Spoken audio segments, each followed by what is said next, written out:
welcome to Build Your SaaS. This is the behind-the-scenes story of building web apps in 2023. I'm Justin, and I've got Michele Hansen, co-founder of Geocodio, back on the show today. Michele's been fighting the good fight with this rotten Section 174 tax legislation in the USA. How's it going, Michele? It's going.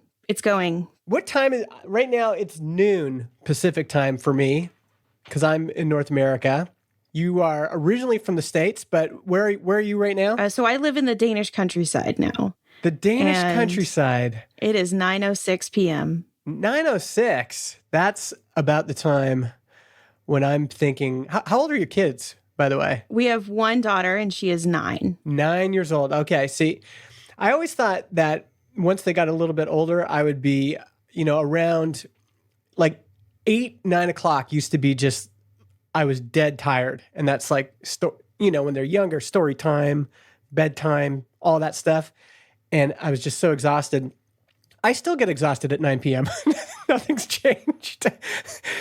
So you're making it happen here with the time zones. And you've got an update for us, I think, on Section 174. We've done an episode on this already. Folks can go back. Do you want to maybe briefly, again, describe what Section 174 is? And then, just give us an update on what's happened since the last time you were on the show. Yeah. So the TLDR is, in 2017, Congress passed a bunch of tax cuts. And one of the ways they sort of quote unquote paid for these tax cuts, according to the Congressional Budget Office, which sort of does an estimate of how much any bill might cost, was that they said starting 5 years after the bill was passed, companies would no longer be able to expense what is called research and experimental activities, and instead would have to amortize them. Mm-hmm. And so I'm going to unpack that jargon for a second. Basically, research and experimental is actually a huge category of things that businesses do. And for us, it specifically calls out software development as a research and experimental activity. This is different than research and development, because they couldn't make it easy for us. And, there's some R&D tax credits and people can get that. But unfortunately, that's a much, much, much smaller group of things that qualify for that. Mm-hmm. So research and experimental is everything from software development to market research. It's basically anything that goes into building a new product or making improvements to an existing one, which is I think one of the biggest surprises about this.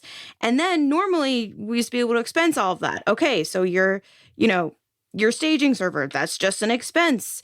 The developer who spends, let's say, 100% of their time building new products or improving existing ones, that used to be an expense. Now that has to be spread out over at a minimum of 5 years if that's happening in the US. Or for people who are working abroad, that's 15 years. So this has created a huge problem for a lot of companies, but really most acutely small software companies like ours. Yeah. Who normally just, a huge percentage of our expenses were things we could just expense. And now instead you can only take a small percentage of them every year as an expense.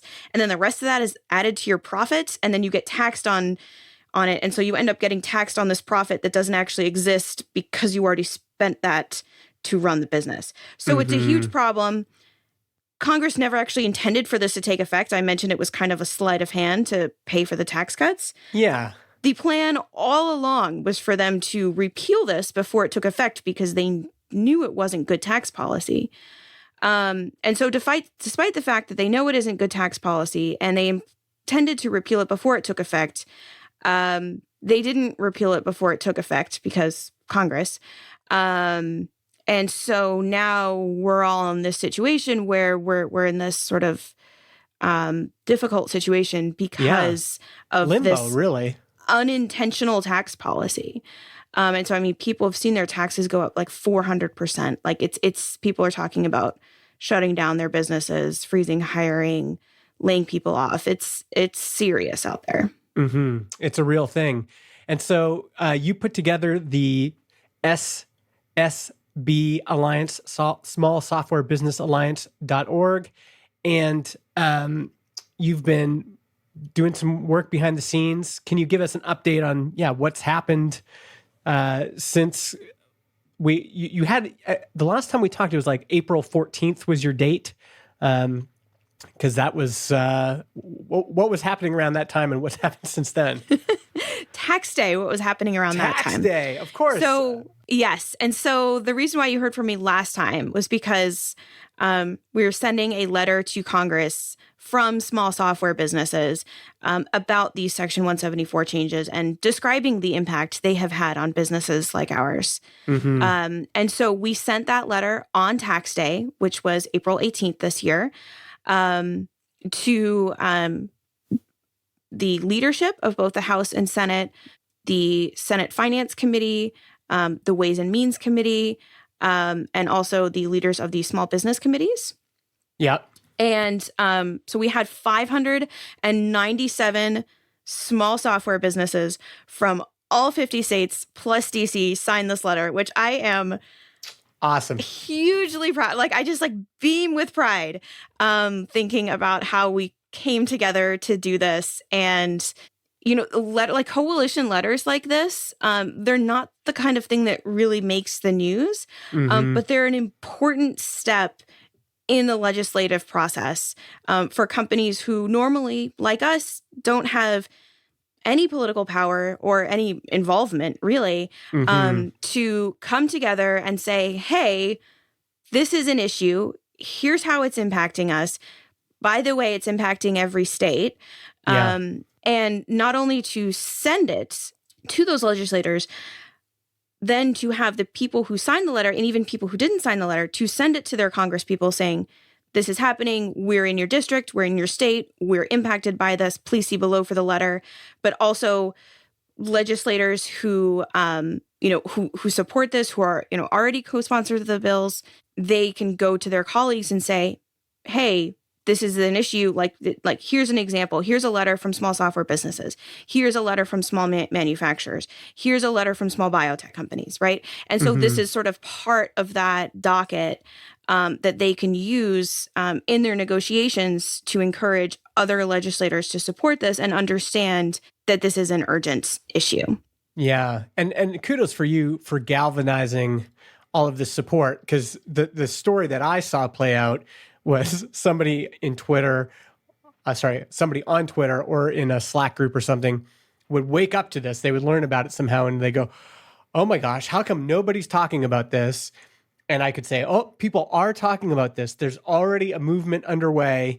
Don't start another change.org thing. Just go to ssballiance.org and sign up there.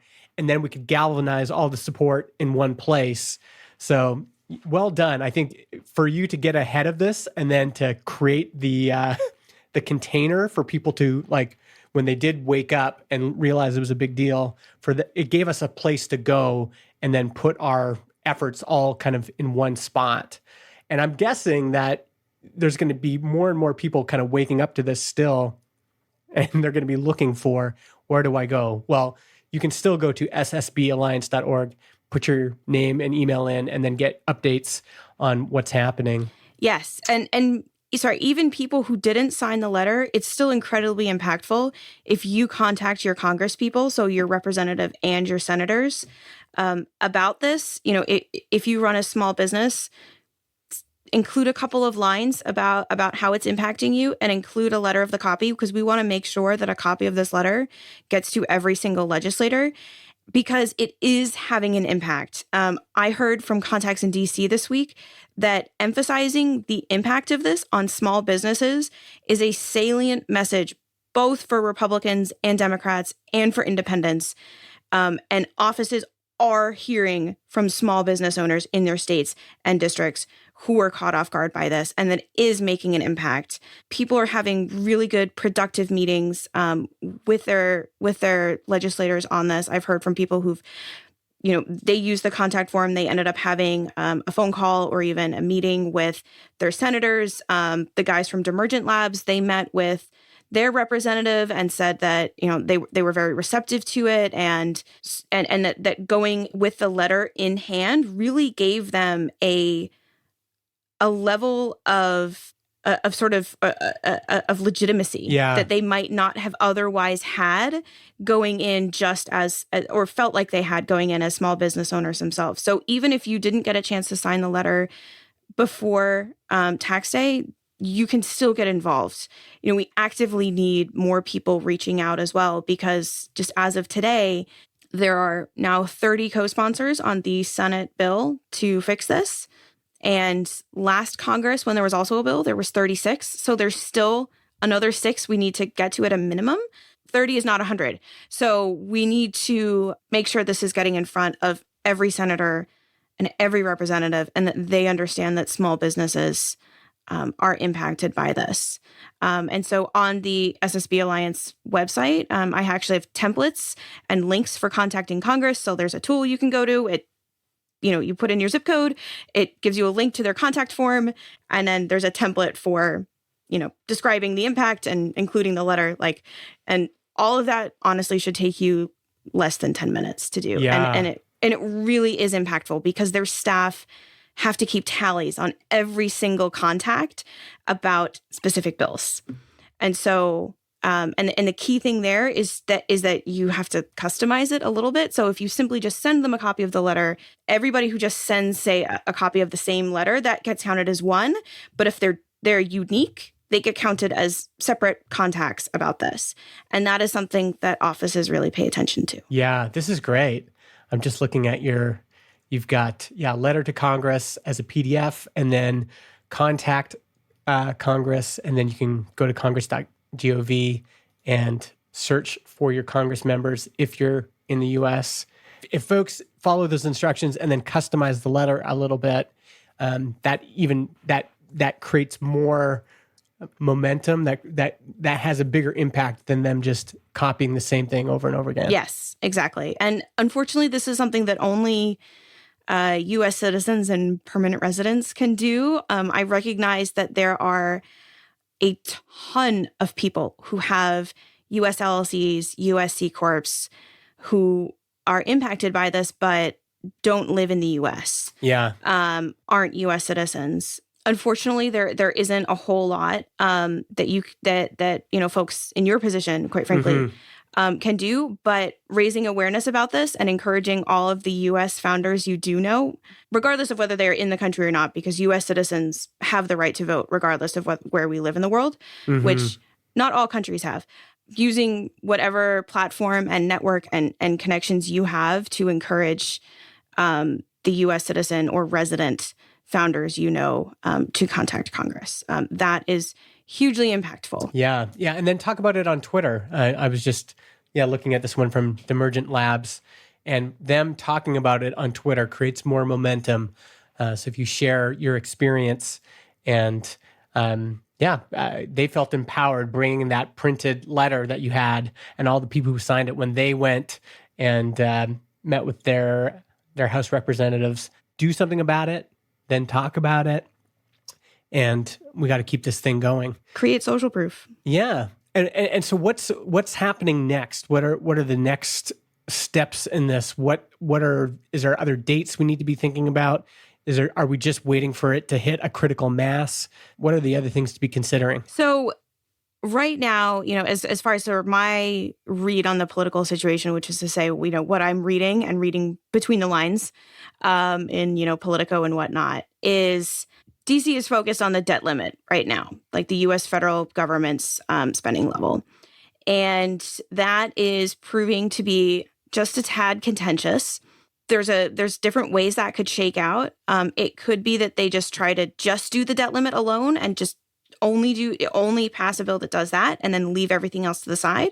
Or there could be some sort of compromise package in there as part of the debt limit. But that is sort of the soonest opportunity for anything to happen, because not every like piece of legislation has a tax section in it. That is possible, but not likely. And that I believe that has to be sorted out before they go on recess in August. Okay. Now, it's also possible there, that we go into recession and this sort of, bubbling, mini bank crisis turns into a bigger bank crisis, and there needs to be some sort of economic recovery bill. It could go in there, but, predicting recessions, that's not my department. So the House Republicans are also expected to release a budget an economic package bill that will include this. But from what I have been reading, that's not really considered a sort of a serious proposal. That's okay. That's sort of their wish list of everything, but not really something that's going to happen. There's been a lot of talk basically about the negotiating side of this.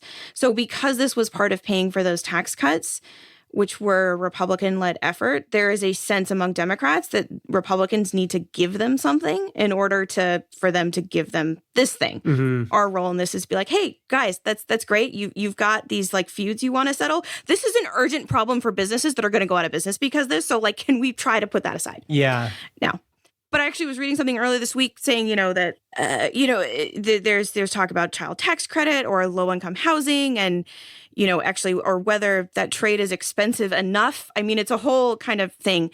As it looks like right now, basically, the soonest opportunity for this to get fixed is at the end of September. There's a continuing resolution at the end of September where tax historically has been part of it, from my understanding. And so that, from what I'm reading, that looks like the soonest opportunity. What that means is if you, actually, like us, extended your filing to September 15th, this is highly unlikely to be solved before September 15th. Yeah. Because that is September 30th. So it is highly unlikely this is going to be solved by then.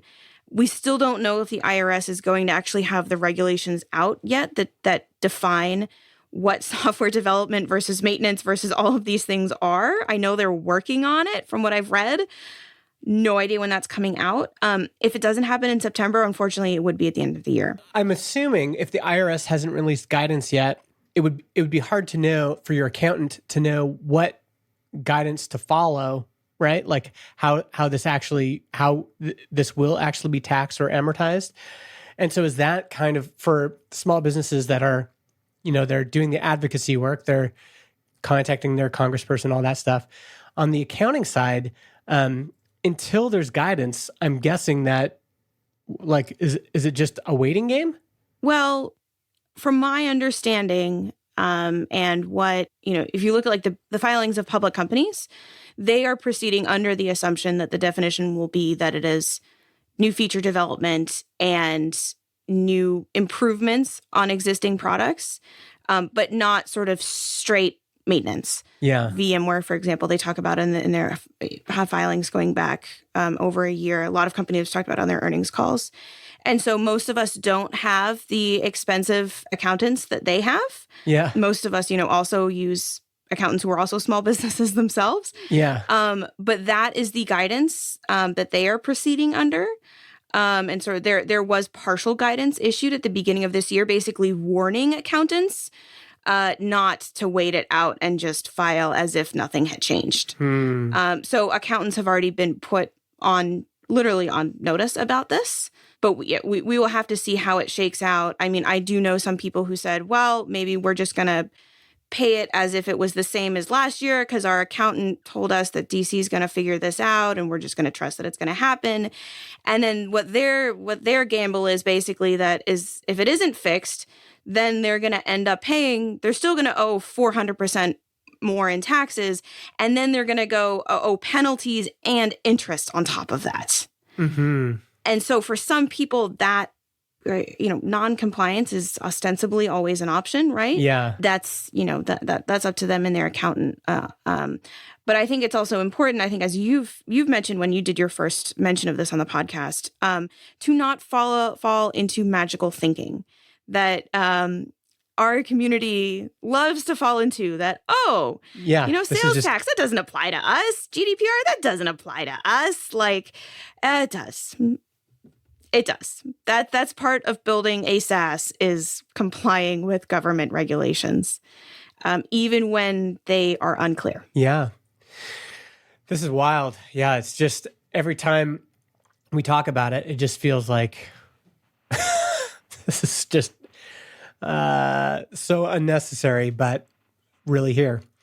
Is there anything else that you want folks to know about right now at this stage, other than that reminder to go to ssballiance.org, contact Congress, get the letter, customize it, send it? Anything else folks should be knowing about? Send the letter if you haven't done so already. That is the most important thing to do right now. Okay. It doesn't matter if you didn't sign the letter originally. That's fine. You can simply say, I'm a small business, and, like, I support this letter that was sent, right? I'll give you a link to include in the show notes, but that is the most impactful thing that you can do. And everything I have just talked about, if you were not aware of this, probably sounds an awful combination of scary and confusing. There is an effort going on to try to fix this. What is in your control is to send the letter to Congress, to tell the other founders to send the letter to Congress. Just send them the link, use the templates. You don't have to think about it too much, but it really does make an impact. Like, the letter was mentioned in a House Small Business Committee hearing. It was officially entered into the congressional record. It's getting mentioned in other hearings and whatnot. It's these sort of small procedural things that don't make the news, but they actually really make a difference. And so the more legislators are receiving this letter, the more who are receiving it continually, that has an impact in the sort of, how the sausage gets made kind of a way that usually isn't quite so public. All right, folks. So make sure you do that. The link will be in the show notes, but it's also at ssballiance.org. And then you click the Contact Congress link at the top, and it'll take you. Michelle's got it really nicely laid out here. Thanks for doing all this work. That's me and Tailwind. Yeah, you and Tailwind. That's perfect. Buddies and GitHub Desktop. Yeah, that's good. It's awesome. I think it's also Laravel Vapor too. Yeah, we got the whole gang. You got the whole stack behind you. That's great. If you have time, I'd love to get your thoughts on. I just had Aaron Francis on, and we were talking about bootstrapping and starting a family, or bootstrapping while you have young kids, and life balance and everything. And we had done an interview about the story of you and Matthias building Geocodio, which is your company. You don't do tax policy for a living. That's just a hobby. God, no. No, between this and having just gone through sales tax compliance, I don't ever want to talk about taxes again in my life. I will have to, but I am extremely done with the topic. I'd be curious, because I know one of my memories of speaking to you was you had this line of, when you'd started Geocodio, you were like, if this could pay for diapers, I think it was, or childcare, or like each win you had, there was like this related milestone that related to family life. And I'm wondering what your perspective is on some of that. So yeah, what do you think when you advise people, friends who are thinking about starting a SaaS and they also have young kids, what kinds of things are you saying to them? Ooh. I mean, it's tough. I should say that I have not listened to the episode with Aaron yet, but it is queued up because I think it sparked a good conversation about this. I've noticed conversation, you and Aaron and Matt Wensing has been jumping in on that, and I think it's a good one to have, right? Because when we started Geocodio, the original idea was the thing that sort of got us off the couch, because we would just.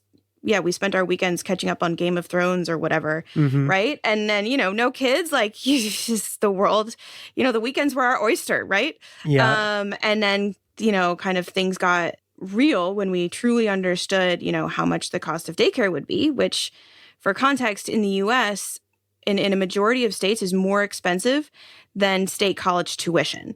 And so where we lived in a major city, it was $25,000 a year for infant daycare. Wow. And at the time, we both had, good professional jobs, working in web development, but that was a lot of money. And we were like, okay, so we can either kill it at work and try to get raises of $25,000 this year, or we can start something on our own. And so we can just keep the same level of living. And so that was sort of the initial goal, was to try to pay for that. I didn't even think about going full time on it for a long time, because it was like, okay, well, now we're at least making the same amount of money if you're taking, daycare into account. And it was like, oh, well, okay, maybe, we got to fix our broken air conditioner, that was $8,000 without having to take out a loan. That is amazing. Or I got to pay off my student loans. Like, it wasn't, it was very focused on things that kind of made our family budget better. Initially, so you were working as a product manager, I believe, or something like that? Yeah. So I started out as like, I actually transitioned from being a technical project manager, like at an agency managing web development builds, to then being a product manager. Okay. And Matthias, was he working? A developer. He was a W-2 as well? Yeah. So we were both W-2. So you're both W-2. You have a baby in that time. And then you folks made the decision, you're both going to continue working full time, but that means daycare, and daycare is $25,000 a year. And then you were like, okay, we got to figure out how we can do this. One option is we could try to get raises. Another option is we could try to build something on the side. Did you try a few things to build on the side? Like, how long did it take? Yeah, we did try a few things. Most of them didn't work. Yeah, I remember going to a hackathon, like, I don't know, 6 or 7 months pregnant. Okay. Trying to wear baggy clothing so I didn't look pregnant, which makes me incredibly sad to think that was only 10 years ago. And that was just, it was. What? Sorry. You were trying to not look pregnant just because you didn't want the. What? Sorry. Explain that part. Yeah, for to me. lose legitimacy to the judges and investors present. Got it.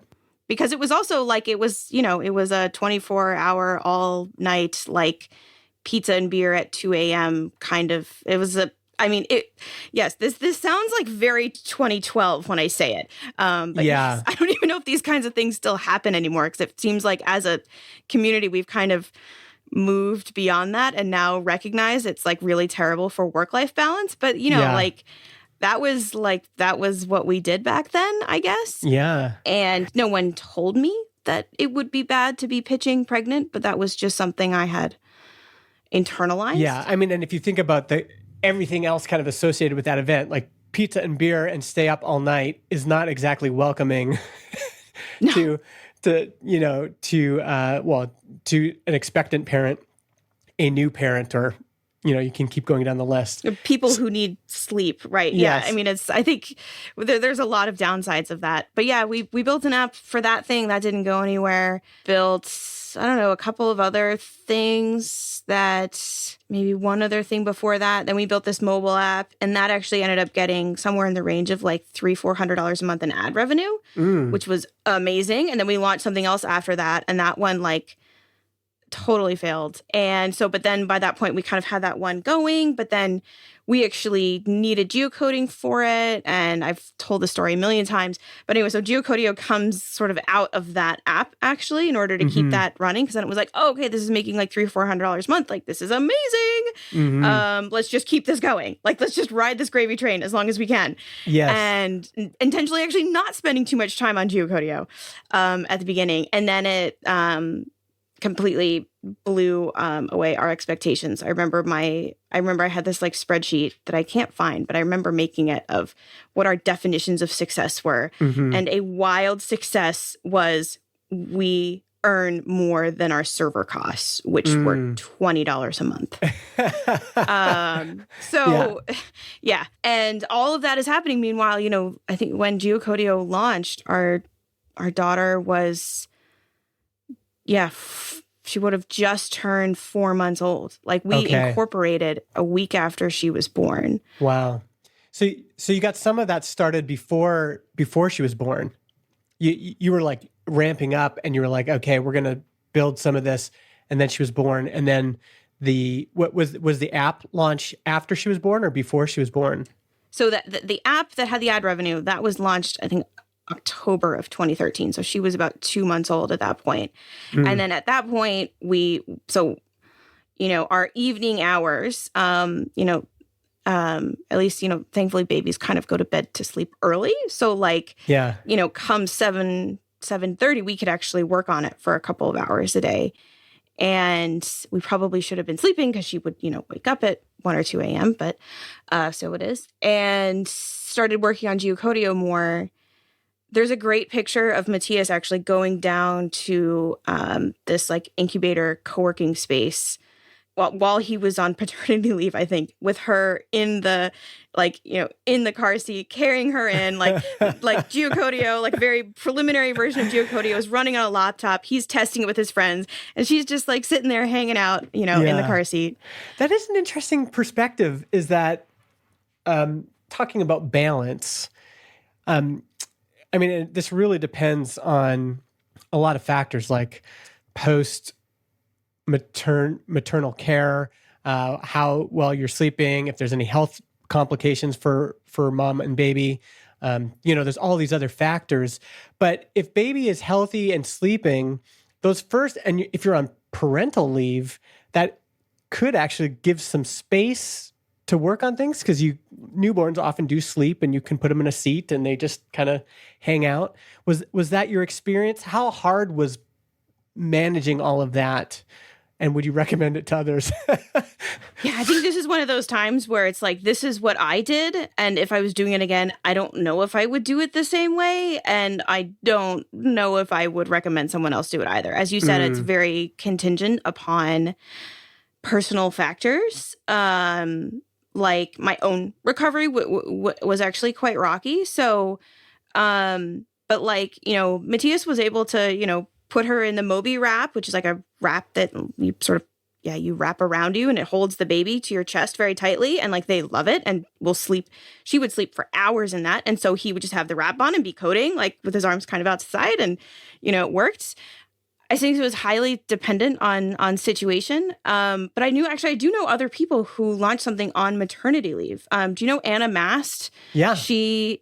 So she, I believe, launched her business that she then ended up, she sold that, I think, last year or the year before.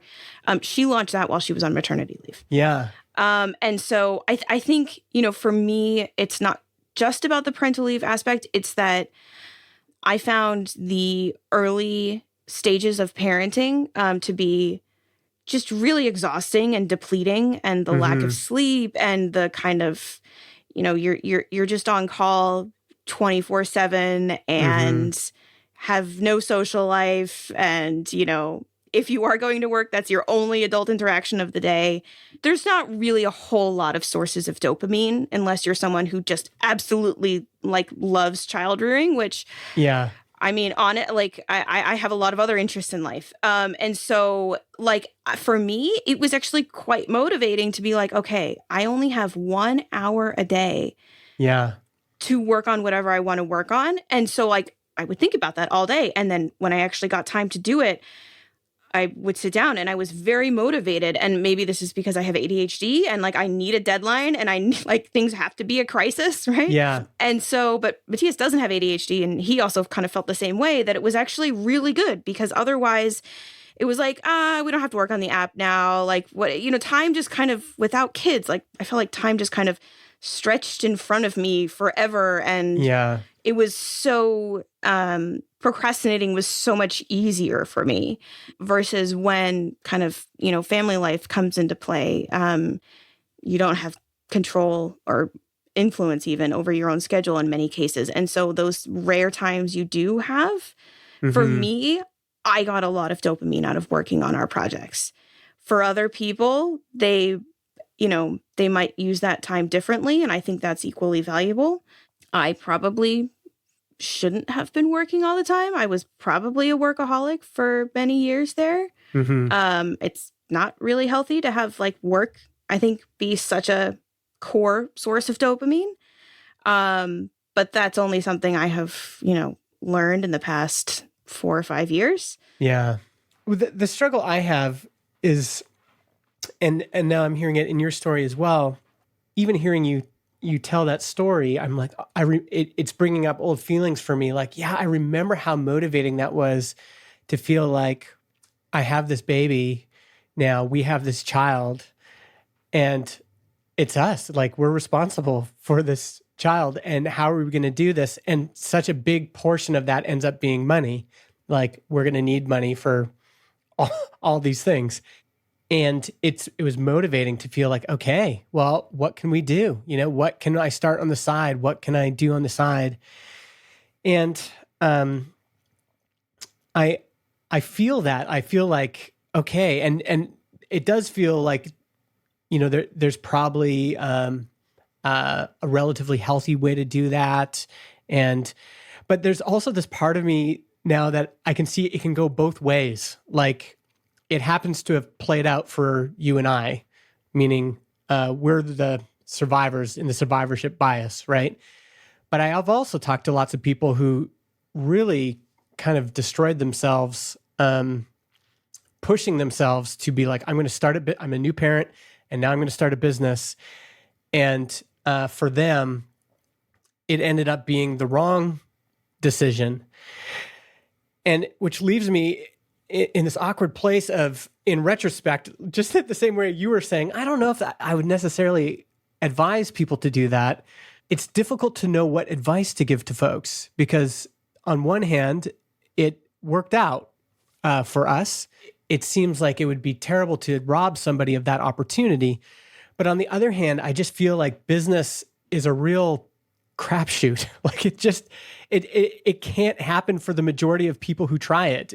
It's going to be like, if you get a person who doesn't have kids and they have they've got lots of financial margin and lots of time margin and lots of energy margin, even for them, the chances of success are low.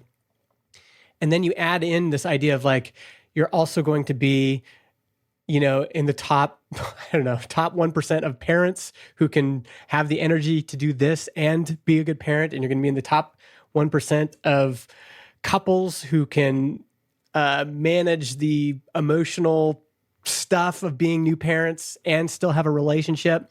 And you're going to be in the, there's all these other factors. Do you think there's any guardrails or advice we could give to folks who are considering it? Like, what are the considerations if you have a new child and you're thinking, okay, well, I got to do something. When should you pursue that dream and when should you not?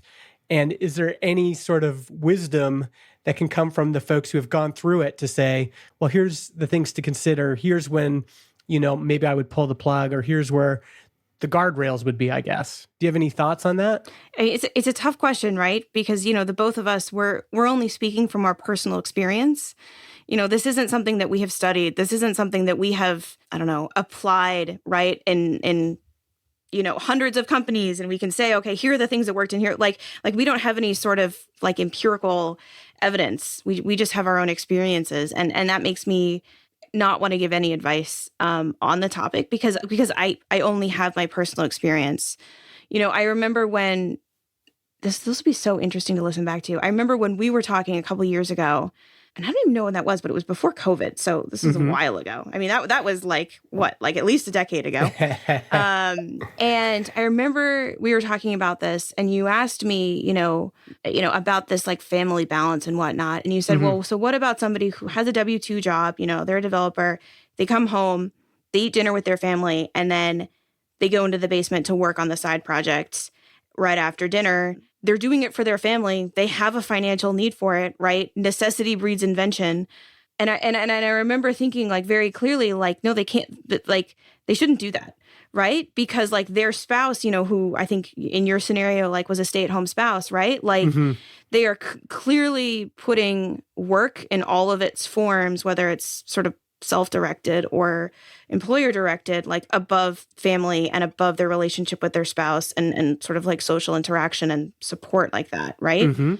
And I think this is where I think like Matt Wensing, tweeted this the other day of like, you have 4 buckets, right? You have family, you have social, you have what were the other ones? Like health, Hobbies, and hobbies and business. startup, right? And in order for the startup to be successful, you have to be putting at least 9 of your 20 tokens in that bucket. Mm-hmm. And Jason Cohen, he even separates out kids and spouse. So he says you can do 2 big things well, and then he lists everything, but he puts family into 2 buckets: spousal relationship and then just being a parent and child rearing. So yeah, there's all sorts of ways to separate it out. But yeah, and so there's kind of this conversation going on about it, and I thought that was a really interesting way of looking at that. Like, I remember, I had to do an activity like that at Founder Summit a couple years ago from a burner's perspective, right? Is that you can't be running on full steam in every area of your life. Like, something is going to suffer. Mm-hmm. And I guess I wish I had known about that concept and way of framing it beforehand, because I think that would have given me some perspective earlier that it took me years to get and am still in the process of attempting to apply. And like, you can't do everything 100%. And it's worth it to kind of sit down and sort of audit where you're spending your time and whether those are the things that are most valuable in the long term. Like, I saw something on Twitter, but it was from Reddit the other day about, the only person who is going to remember in 20 years that you worked late is your kids. Mm-hmm. And I was like, ooh, that hurts, especially like as somebody who has to do a lot of late night calls because of time zones and, like did an evening MBA program, like as a parent and like, was working at night, like that really, that's still just hitting and sort of living, rent free in my heart right now. But then it's a question of like, well, but if I'm working, what if I'm doing that work for my own business, for something that's building an asset, for our family, right? Like doing that, like I think I look back on those early years and like, the times I regret working, they're, when they're regretting doing W-2 work on the weekend when it didn't really matter. Right? Like, and I wasn't really getting all that much out of it, right? Versus like opening my laptop at 9 p.m. when she's already asleep and I'm building it with my spouse and we genuinely enjoy working together. I think that's very positive. Yeah. And so it really, really depends on the situation. But like, I think talking about being like, somebody was saying, they wish they had been more present, right? And I'm like, I look back and I wish I had been less distracted by nighttime and weekend Slack drama from my W-2s because that distracted me. Like just corporate drama, like was very, very distracting. Like, but there was never really a time when like, for me, I guess that like, sure, there were times when we were talking about Geocodio, like at dinner time or whatnot, but like, I don't know, I hope she absorbed something from that, right? So like it wasn't like those are the work related, but I didn't have very good boundaries at the time, and so I guess it kind of all blurred, and it took me some years to really separate those things. And that's a journey that I don't know how to. I don't know. I wouldn't wish it on anybody, and I also don't know how to give you advice on here's how you expedite your own journey through workaholism and recovering from it. Like, I don't know how to give advice on that. Yeah. Well, and this is the thing, right? In some ways, I do have some empirical evidence because I have this inbox that I've had since 2012 when I started podcasting and blogging, filled with people's journeys. Oh, you got the Mega Maker people. And I've got the Mega Maker community and podcast listeners. And I have, I started off with this kind of maybe some bravado of like, this is what folks need to do. The best life you could ever attain is, starting your own independent business. And now I have these real life case studies of folks, and again, there's this realization that there is a risk in all of this, and the gauges are, the gauges for your life are sometimes hard to self-assess. Nobody else, well, not nobody else, but often we don't get them assessed by some outside professional, and everybody's experience is different, the context is different, etc. And so on one hand, I want to encourage folks and say, well, look, like it really has, starting this business has had a tremendous positive impact on my family. There's no doubt about it. But I want to have some caveats to that, to say, so on one hand, I want to encourage people that are doing it, go, yeah, like go after it. But on the other hand, I want to say, you do need something. You need some guardrails, and because again, this is where magical thinking can get us in trouble. This thought of like, well, I could never get divorced, or I could never become, alienate my children, or I could never cause us financial ruin. Well, you could. Those are all possibilities. Like those are all things that could happen that we need to take a responsibility for, in the same way we take responsibility for GDPR and sales tax compliance and all these other things. So yeah, it's a tricky, I'm glad that the conversation is happening, because I think a binary answer of just like rah, go for it isn't enough. It doesn't cover enough of the material. And my hope, I guess, is that a deeper, nuanced discussion where we kind of consider some of these things and say, well, this is what it cost, and these were the risks. And I'm speaking as someone who made it through, but not everyone makes it through. So those are things to consider. And ultimately, what your kids really need are love and care and presence, and not presence. With a C, not with a T. Yeah. Not gifts. Though if you ask them, they would say they definitely need presents with a T. Did you see Venny's tweet? This is a side, but Venny, who runs Diversified Tech, she had this awesome tweet where her child goes to her and goes, "Mom, I'm scared of dying." And her mom goes, "Oh," Venny goes, "Well, oh dear, why are you scared of dying?" "Well, that means I won't have any more screen time."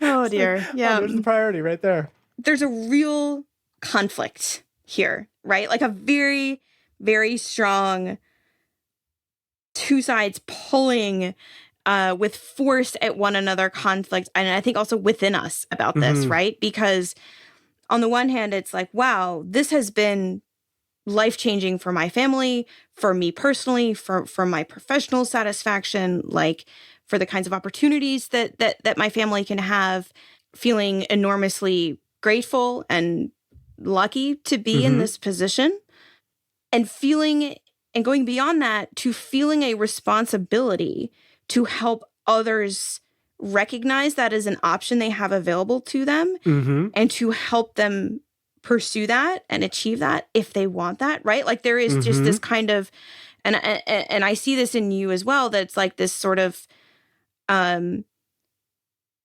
this compulsion that if one has been fortunate in their life, that they have an obligation to help other people recognize that, like in their own lives as well, right? Like there's a responsibility, totally, a duty, right? It's not an option.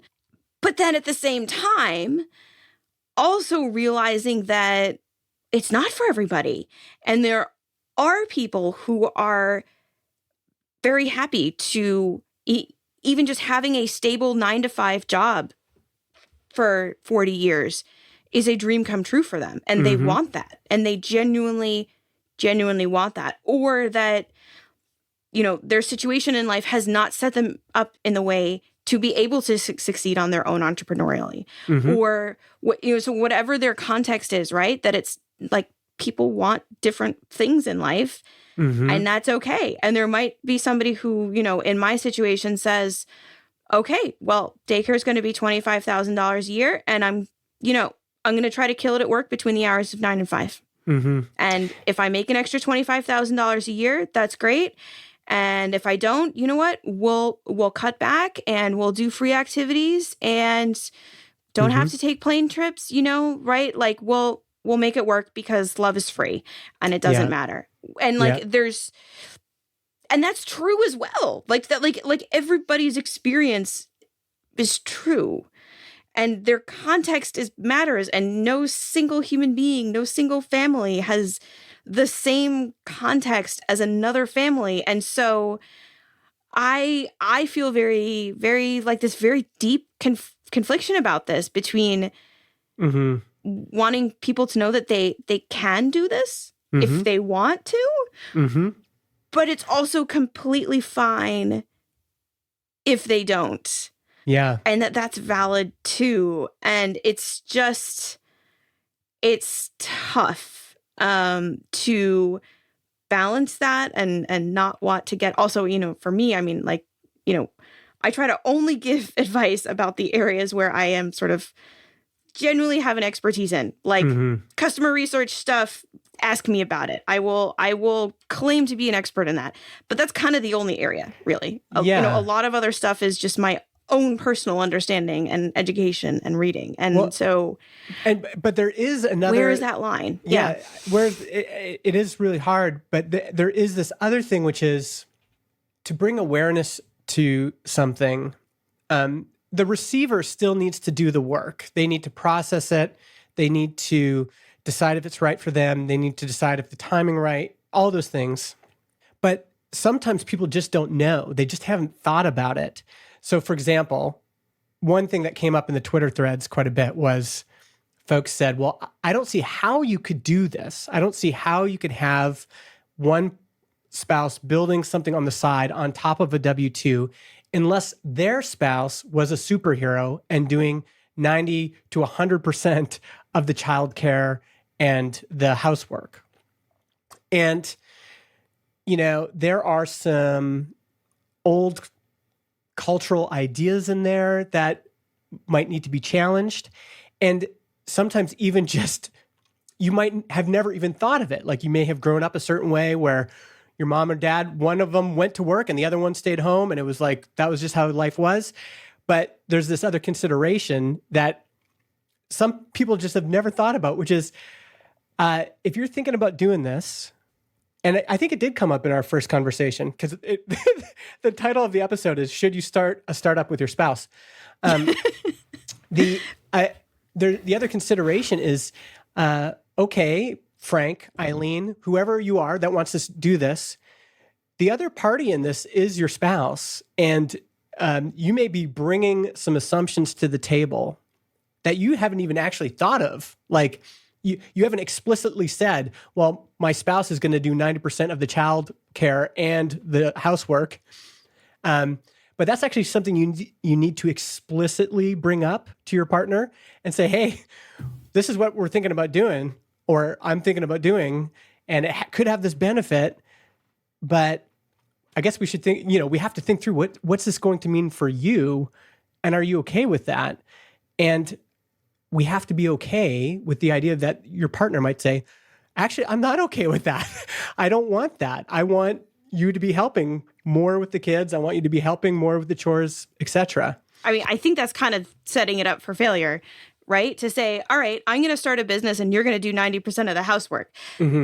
That, maybe that flew in like, the 1930s, but and not anymore. And speaking to what I have seen in people I know, like I know someone who's getting a company going, has already had a side project for a long time, but is now going full time. Their spouse, I believe their spouse either works very part-time or is stay at home. And they're like, oh yeah. And my wife is going to be doing like customer support on this too. Like, and so it's not just like, it's like, doing it with your spouse, right? Like there's a long tradition of mom and pop businesses, right? And I mean, talking to Congress, like I think part of this has been, hey, so mom and pop software businesses, like they exist. Like it's not just grocers and, other things like that, right? Like there are mom and pop software companies where, the wife is a developer and the husband's a business person, or vice versa, or they're both, doing things, or like they've got, like they're like, so they're that are real collaborations. Yeah. That is definitely not for every couple. For some people, could still be a family member they're co-founding with. For some people, what other I'd say definitely not, right? It really comes down to context but yeah, I mean, making things stated up front, I think is important, and making sure that your goals align and your expectations align. And then if they don't, having the kind of relationship where you can continually renegotiate those kinds of things in the same way that you would in the office, and be just kind of sort of clear-headed about it. And be willing to say, hey, like this actually isn't working right now, or like, okay, like option A, like you're doing all the housework. Option B, like, oh, you're actually using your accounting degree and then we hire a housekeeper. Like, like, right? Like there's many different options, but if you're both aligned on it being something you want to do, then I think that's kind of, I mean, if you're not aligned with your spouse on anything, going on in your household, whether that's work or parenting, right? Like that has to be talked about. Like, yeah. And so the relationship has to be able to have those communication channels already open anyway, before you introduce a business, which in many ways is like another child, into the picture. I like that. I mean, I think that's even what you just mentioned. It's, again, people need tools that we don't come to anything really intuitively knowing any of these things. And the idea of, okay, like, let's try this, but let's have a regular review meeting where we do sit down and say, okay, how is this working for you? Is this okay for you? And I've had times where the people in my family have come to me and said, Dad, when you are on Twitter all the time, you are just more aggravated. So let's have a review meeting on that, because maybe some of your Twitter usage is causing you some distress, which then in turn is affecting all of us. So let's just have a review on that, Dad. Like maybe we can scale that down or whatever. And I think you're going to need stuff like that in your relationship and your family. And it's okay if people, don't want to be co-founders with their spouse, right? I know plenty of people who have great relations with their spouses who could not run a business together. That doesn't necessarily like that it's just a very particular type of relationship. And I mean, that point of, spouse, children, startup, pick two, that's something I'm going to be thinking about too. Because, there were definitely a lot of times when my husband and I were talking about Geocodio at the table, and we thought it was a perfectly fun conversation, but our daughter, when she was 3, like probably did not think it was so thrilling to talk about the multitude of issues that come when you allow people to upload spreadsheets. Yeah. Like me, I remember there was one day, like Sunday breakfast, and I started like wireframing something on the, I was literally had printer paper and was like taping it to like the living room wall, and we were like having so much fun, like while eating bites of pancakes. And it's like, maybe like, should we have been engaging and having a conversation with her about what was going on in her world? Right? Like, that's also the kind of thing that I look back on. It's like, I didn't really think about that much at the time, but maybe I should have. Right. And I guess, and also in terms of life, it's like, everyone is going to have regrets in life. Which regrets do you want? It's not a matter of not having regrets. It's a matter of which ones and how bad they are, and whether you can live with them, and whether they are also things you can recover from, right? And I think that's the beautiful thing about a relationship that has a solid foundation, is that the relationship can grow and it can evolve and it can be mended. And I like to believe that's, with spouses or with children or anyone else, right? Yeah. And so it's never like, if you look back and say, oh, I really wasn't present, during the first 5 years, you can be like, well, great. Like, you can fix that. Yeah. Starting what am I now. going to do now? Right. Exactly. Like, you always have that opportunity to change. Totally. And that's something I guess I find myself saying, even when I don't take my own course of action and I'm podcasting at 10 o'clock on a Thursday night.